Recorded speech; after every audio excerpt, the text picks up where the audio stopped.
Ban. Qui êtes-vous? Je suis Curiosité, pour te servir.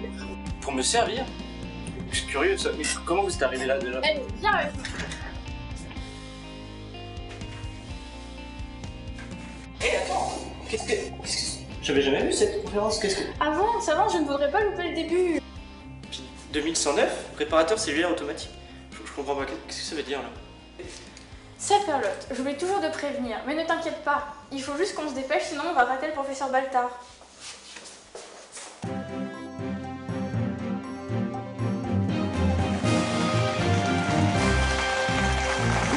Bonsoir, bienvenue à Carte sur table, votre émission hebdomadaire qui décortique les phénomènes de société.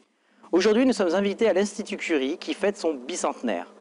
Vous avez tous suivi l'actualité. Ce qui était censé nous guérir nous tue à petit feu. Le professeur Baltard s'est proposé pour nous expliquer les raisons de ce phénomène. Professeur Baltard, s'il vous plaît. Professeur, nous n'allons pas y aller par 4 chemins. Vous nous avez invités ici dans cet institut renommé. Vous êtes donc le plus apte à répondre à l'objet du scandale. Comment la recherche n'a-t-elle pas pu voir arriver ce désastre? Si seulement nous pouvions accuser la recherche... Il faut bien qu'il y ait un responsable, non? Mais la recherche, c'est plus compliqué.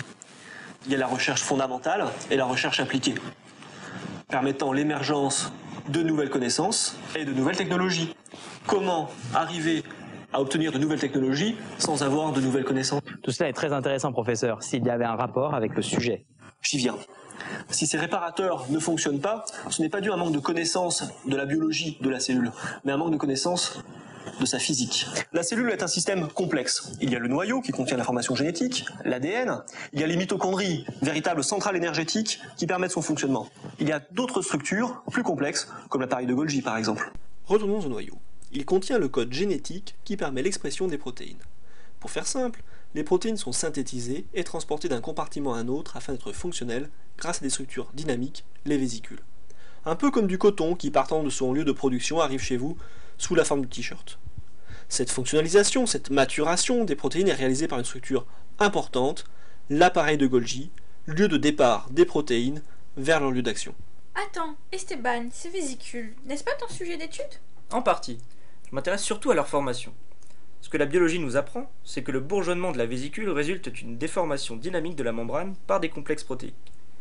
La fission de la vésicule est possible grâce à l'action d'autres protéines. Ton approche est différente, je crois. Tu travailles à l'interface entre 2 domaines complémentaires. La biologie, telle qu'elle est imaginée par les gens, n'est pas la seule responsable de la formation de ces vésicules. Et comme tu l'as souligné, nous avions besoin de l'apport d'un autre domaine, la physique. De la physique dans la cellule. Exactement, la physique joue un rôle important dans la cellule. Je vais vous expliquer, mais comme souvent en science, on va simplifier le système. L'appareil de Golgi peut être vu comme un ballon de baudruche de forme allongée, lisse et non rigide. Non rigide, donc déformable. Des protéines en surface vont permettre cette déformation, amenant le bourgeonnement d'une vésicule. La mesure des forces qui maintient cette future vésicule à l'appareil de Golgi, de sa formation jusqu'à son détachement, est importante. La vésicule, une fois formée, contenant les protéines d'intérêt, va pouvoir être acheminée vers son lieu d'utilisation. Je visualise assez bien. Mais comment faire pour mesurer ces paramètres? La cellule est un environnement bien particulier et si petit. Eh bien grâce à un outil particulier justement, une pince optique qui nous permet de déplacer des objets microscopiques. Comme dans la guerre des étoiles? Vous déplacez des choses sans les toucher? C'est l'idée, mais ce que nous faisons en réalité, c'est utiliser la force exercée par un laser extrêmement concentré pour déplacer des objets. Le laser et l'objet vont se comporter comme 2 aimants. Lorsqu'on éloignera la pince, la bille suivra. Comme un ressort également. Si on tend les 2 extrémités, elles reviennent à un état d'équilibre. Tout à fait. Et comme pour un ressort, on pourra déterminer la force que l'on exerce sur l'objet avec le laser, connaissant la raideur de la pince. Maintenant, si l'objet est une microbille et qu'on la colle à l'appareil de Golgi, nous pourrons étudier la formation de vésicules pour voir quelles forces sont mises en jeu et déterminer plus précisément le rôle de certaines protéines. Connaître nos cellules est primordial.